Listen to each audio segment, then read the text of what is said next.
Pada 2024 mendatang, Indonesia akan melakukan perhelatan akbar yaitu Pemilu 2024. Namun ada kekhawatiran terhadap penggunaan politik identitas yang dapat memecah belah masyarakat Indonesia. Lalu, apa itu politik identitas? Dan apa saja yang harus dilakukan untuk mencegah politik identitas pada pemilu 2024?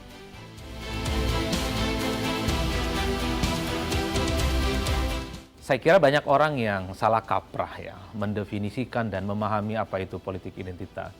Secara hakiki sebenarnya politik identitas itu adalah politik pengandaian di mana satu kelompok dengan kelompok yang lainnya itu berbeda. Identitas itu bisa agama, bisa suku, bisa etnisitas ataupun faktor-faktor lain yang membuat dirinya berbeda dengan yang lain. Dari dulu sebenarnya kita sudah sangat terbiasa dengan politik identitas. Ketika mengusir penjajahan Belanda, ada Sarekat Islam, ada Sarekat Dagang Islam. Itu adalah identitas etnis keagamaan Islam tertentu di Indonesia untuk mengusir penjajah. Begitupun dengan ketika kita mengenal politik elektoral, pemilih-pemilih Islam cenderung memilih pemimpin yang Islam atau beragama Islam. Pemilih-pemilih Jawa itu cenderung akan memilih calon yang bersuku Jawa. Itu adalah hal alamiah. Tapi memang dalam perkembangannya, politik identitas itu, terutama yang berbasiskan agama, seringkali menjadi retorika, menjadi political resources. Pihak-pihak yang selama ini termarginalkan secara politik, kalah secara politik. Dari sekian begitu banyak isu identitas itu, identitas agama yang paling kuat pengaruhnya. Itu menjadi variabel penting. Maka tidak mengherankan kalau kemudian misalnya belakangan kita sering mengasosiasi seakan-akan politik identitas itu hanya persoalan agama. Bahwa ada capres tertentu yang direkomendasikan ulama, capres tertentu dianggap sebagai anti ulama dan semacamnya. Itu menunjukkan bahwa ada kunyahan-kunyahan isu yang mencoba untuk memunculkan sentimen etnisitas dalam konteks keagamaan seseorang untuk memilih calon tertentu. Di 2019 kita tahu bahwa Prabowo dianggap lebih dekat dengan ulama karena direkomendasikan oleh Ijtima Ulama dan 212. Padahal kita tahu bahwa keberagamaan Prabowo dengan Jokowi sama saja. Islam abangan seperti yang disampaikan oleh Clifford Geertz ya. Bukan kalangan santri ataupun kalangan kiai dan masyayikh. Tapi karena ada persepsi agama yang mencoba untuk dimunculkan, terutama untuk memilih segmen-segmen Islam, maka isu itu kemudian muncul. Jadi sekali lagi politik identitas, terutama yang berbasiskan keagamaan, itu seringkali digunakan oleh kelompok-kelompok populis, kalah secara politik untuk membangun sentimen dan emosi, dukungan-dukungan publik yang selama ini kalah dan berada di luar kekuasaan politik pemerintah. Di antara sekian banyak isu identitas itu, agama yang paling efektif dan cukup kuat. Belakangan ini kalau kita melihat jalan panjang menuju 2024, justru yang menguat adalah isu identitas agama itu. Misalnya belakangan ini kalau kita lihat antara Anies, Ganjar Pranowo, kemudian Prabowo Subianto dan yang lainnya, seakan-akan yang paling dekat dengan Islam ataupun dianggap paling Islam itu adalah Anies Baswedan. Padahal Anies juga bukan santri. Ya, seperti dengan Prabowo Subianto, seperti juga Ganjar Pranowo ataupun calon-calon yang lain. Bukan berasal dari keturunan kiai, gus ataupun pesantren. Tapi seakan-akan ingin dilekatkan kepada publik bahwa Anies lah yang paling ramah, paling dekat dengan kelompok-kelompok Islam. Ini yang saya kira memang fenomena politik identitas. Selama itu tidak menggunakan cara-cara kekerasan, selama itu tidak digunakan dengan cara-cara hoax dan fitnah, mengkafir-kafirkan orang lain, saya kira tidak ada soal. Yang menjadi soal itu kalau menggunakan cara kekerasan, baik secara fisik ataupun verbal. Saat ini kalau tidak mendukung salah satu capres tertentu, kan ada kecenderungan dia dianggap kadar keislamannya berkurang. Dianggap kurang islami, bahkan cenderung dikafir-kafirkan kan. Ini yang saya kira memang harus dihindari. Bahwa saya memilih Ganjar, memilih Anies, memilih Prabowo ataupun yang lainnya karena dia beragama Islam, nggak ada soal. Karena mereka orang Jawa ataupun karena mereka misalnya non-Jawa, enggak ada soal. Yang menjadi soal adalah ketika menuding orang lain itu kafir, menuding orang lain itu layak diperangi, dan menuding orang lain itu dianggap sesuatu yang memang harus dipinggirkan secara politik. Dalam konteks itulah antara politik identitas dengan politisasi identitas itu dua hal yang berbeda.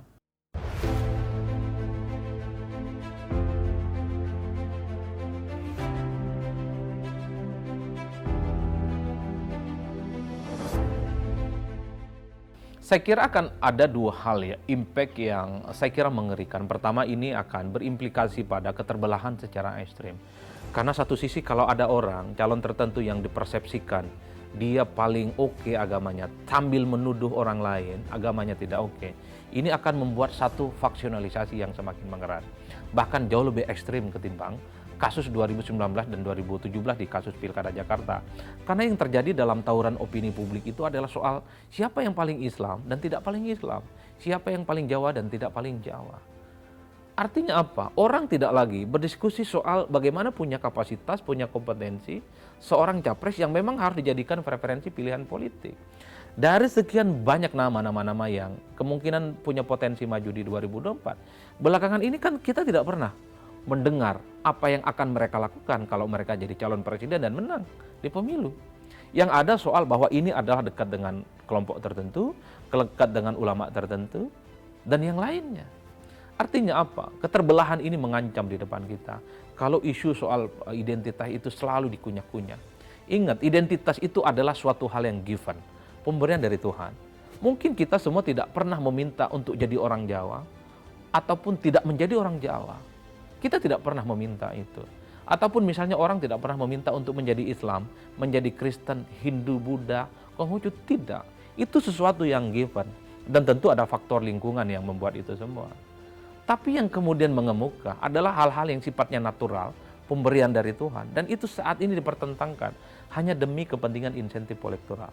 Yang kedua, efek dari isu politik identitas ini, orang tidak lagi bicara tentang kandidat capres soal apa yang mereka akan lakukan. Tidak bicara tentang ekonomi, mereka tidak bicara tentang indeks demokrasi. Mereka tidak bicara tentang bagaimana saat ini kita menghadapi satu situasi perubahan iklim yang cukup luar biasa. Soal climate change. Banyak misalnya hutan kita gundul di berbagai tempat. Orang lupa bicara itu. Tapi orang bicara tentang, oh ini loh dekat dengan kelompok Islam. Oh ini yang tidak dekat dengan kelompok Islam. Ini dekat dengan habaib tertentu, ini dekat dengan ulama tertentu, yang lain tidak. Maka yang dekat dengan umat Islam dan kelompok habaib, kiai-kiai ini yang layak kemudian untuk dipilih. Itu yang menurut saya agak sedikit mengaburkan bahwa seakan-akan Pilpres itu hanya persoalan Islam nggak Islam. Tapi orang tidak bicara tentang siapa yang punya komitmen pada demokrasi. Boleh tidak mengkritik seorang pemimpin sekeras-kerasnya. Boleh tidak misalnya kita melakukan investigasi soal bagaimana begitu banyak tambang-tambang yang memang itu cukup merugikan rakyat, tentang kerusakan lingkungan dan semacamnya. Orang tidak diarahkan pada diskusi itu. Oleh karena itu menurut saya, ketika orang terus bicara tentang identitas, entah itu agama, entah itu suku, sepanjang itu juga orang tidak akan bicara tentang hal-hal yang sifat substantif. Misalnya sampai saat ini saya belum nemu capres-capres itu bagaimana komitmennya dengan hutang. Belum ada yang secara lantang mengatakan, kalau saya menang, kalau saya capres, saya akan menolak hutang. Belum ada ceritanya. Misalnya soal bagaimana hubungan dengan negara-negara lain. Apakah kiblat politiknya ke Cina atau kembali ke Amerika? Atau dia balance di antara kekuatan Barat dengan Cina? Itu belum terlihat eksplanasi politik dari berbagai kandidat-kandidat yang punya potensi maju di 2024. Karena bagi saya orang seperti Ganjar, Anies, Prabowo Subianto, dan yang lainnya bukan capres. Mereka ini adalah orang yang baru punya potensi maju di 2024. Capres itu adalah mereka yang secara definitif diusung oleh partai menggenapi ambang batas presiden 20% dan ditetapkan oleh KPU berdasarkan nomor urut. Itu adalah capres. Anies bukan capres, tapi bakal capres atau persisnya orang yang punya potensi maju di 2024. Karena sekalipun diusung Nasdem, belum ada dua partai politik lain yang secara definitif mengusung Anies. Begitupun Ganjar Pranowo, sekalipun kader PDIP, orang masih berpikir apakah Puan ataukah Ganjar yang akan diusung nantinya. Jikapun tidak diusung PDIP, apakah Ganjar sangat mungkin diusung oleh KIB? Itu kan pertanyaan-pertanyaan lain. Begitupun dengan Prabowo Subianto, belum tentu juga bisa maju.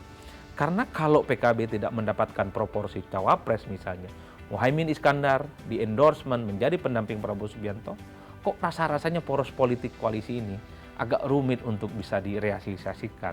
Inilah yang saya kira bahwa di tengah kerumitan-kerumitan poros politik, isu-isu yang kemudian sebenarnya ingin kita tangkap tidak pernah ada. Dari sekian banyak akselerasi politik dari berbagai orang yang ingin maju itu adalah isu-isu yang sifatnya artifisial, remeh-temeh, tidak terlampau substansial. Nggak ada tuh yang bicara tentang recovery ekonomi. Tidak ada yang bicara tentang bagaimana memperbaiki indeks demokrasi. Tidak ada yang bicara tentang bagaimana komitmennya terhadap hutang. Padahal itu yang ditunggu oleh publik, termasuk misalnya soal pelanggaran HAM masa lalu. Itu kan dosa warisan yang menurut saya harus kelihatan siapa sebenarnya para sosok ini yang kemudian punya komitmen di bidang itu. Nah, ini yang saya kira bahwa bahaya dari mengerikannya orang selalu bicara tentang identitas, identitas, dan identitas. Padahal ingat, identitas itu pemberian Tuhan, bukan kita yang minta. Tapi dia datang dari langit, kemudian menginjeksi kita, dan itu menjadi role model dalam kehidupan kita. Nggak perlu dipertentang-tentangkan dengan satu yang lainnya.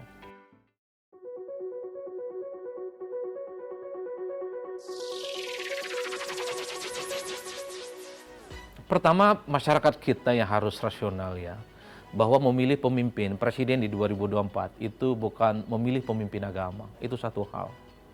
Kalau kita ingin memilih pemimpin agama, tentu yang dilihat adalah kadar kesolehannya, tingkat keberagamaannya. Tapi memilih pemimpin di Republik Indonesia yang membawahi 270 juta penduduk Indonesia, yang harus dilihat adalah rekam jejaknya.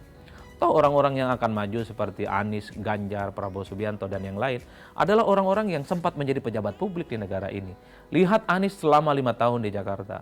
Kalau dianggap oke, pilih. Kalau tidak dianggap oke, jangan pilih. Lihatlah Ganjar Pranowo selama 10 tahun, 2 periode jadi gubernur Jawa Tengah. Kalau dianggap oke, pilih. Kalau tidak dianggap oke, jangan pilih. Begitu Prabowo Subianto. Ketika menjadi menterinya Jokowi, apa yang sudah dilakukan untuk perbaikan bangsa dan negara ini? Begitupun dengan Sandi, begitupun dengan Ridwan Kamil, Erick Thohir, Puan Maharani. Mereka adalah pejabat-pejabat publik yang secara transparan bisa dikuliti soal prestasi, track record, dan rekam jejaknya. Kalau orang-orang ini dianggap tidak rasional, tidak memiliki jam terbang yang oke, jangan pilih. Itu pada level pemilih. Yang kita bahayakan adalah pada level kontestan dan tim sukses, plus partai politik. Mereka mendatangi masyarakat bukan karena visi misi seorang calon, tapi karena isu-isu yang berbasiskan identitas. Yang saya andaikan di 2024, tim sukses partai politik dan calon datang ke masyarakat, berdialog dengan masyarakat. Mereka bertanya apa keinginan masyarakat tentang hutang luar negeri kita yang membengkak. Para calon itu mestinya lebih banyak mendengar apa yang diinginkan oleh masyarakat. Bagaimana perbaikan ekonomi kita pasca pandemi COVID. Masyarakat juga diminta pendapatnya bagaimana tentang civil liberty, freedom of expression untuk memperbaiki indeks demokrasi kita. Itu yang saya bayangkan. Dua hal ini kalau dipenuhi, saya kira kualitas demokrasi kita di 2024 akan melahirkan pemimpin yang cukup luar biasa. Kalau di antara salah satu ini nggak rasional, masyarakatnya ingin rasional, tapi para kontestan tim sukses dan partai politiknya irrasional, lebih mengunyah isu-isu identitas, maka yang terjadi bukan pilihan politik yang objektif. Kan itu saja sih sebenarnya. Oleh karena itu, kalau kita melihat sebagai publik, tentu saja kita ingin memilih pemimpin di 2024 karena kapasitas, kompetensi, rekam jejak. Dan kita itu lelah berkelahi dengan isu-isu identitas itu. Kita sudah banyak ya pemimpin-pemimpin kita yang berkelahi hanya karena urusan agamanya apa. Kita juga lelah berkelahi tentang urusan seorang calon pemimpin itu suku dan rasnya apa.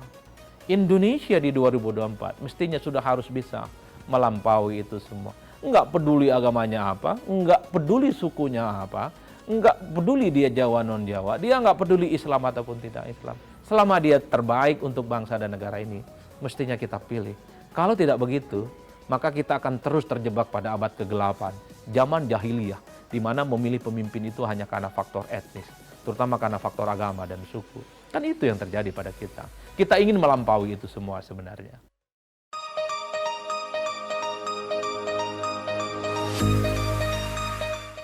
Karena kalau mau jujur sebenarnya, di tengah rezim one man one votes, rakyat itu adalah pengadil yang sesungguhnya.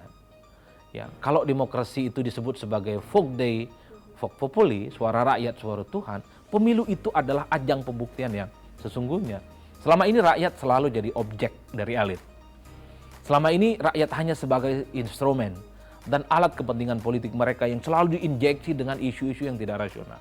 Di 2024 saya kira rakyat harus mulai berani melakukan jamping politik yang luar biasa. Toh masyarakat kita sudah rasional. Mereka sudah melek dunia digital, mereka sudah melek dunia informasi, mereka sudah tahu eksplanasi politik secara transparan. Oleh karena itu, menjadi subjek politik, kata Zizek, itu adalah pilihan yang harus dilakukan oleh rakyat Indonesia. Hukumlah mereka yang memang tidak terbukti menjadi calon pemimpin yang kredibel. Jangan pilih mereka sebagai calon pemimpin di 2024, orang-orang yang memang tidak pernah berbuat sesuatu di negara ini. Jangan hanya karena agama, jangan hanya karena suku, kemudian tutup mata dan memilih orang itu. Dan ini akan menjadi kecelakaan yang kesekian kalinya dalam pemilu kita di masa yang akan datang.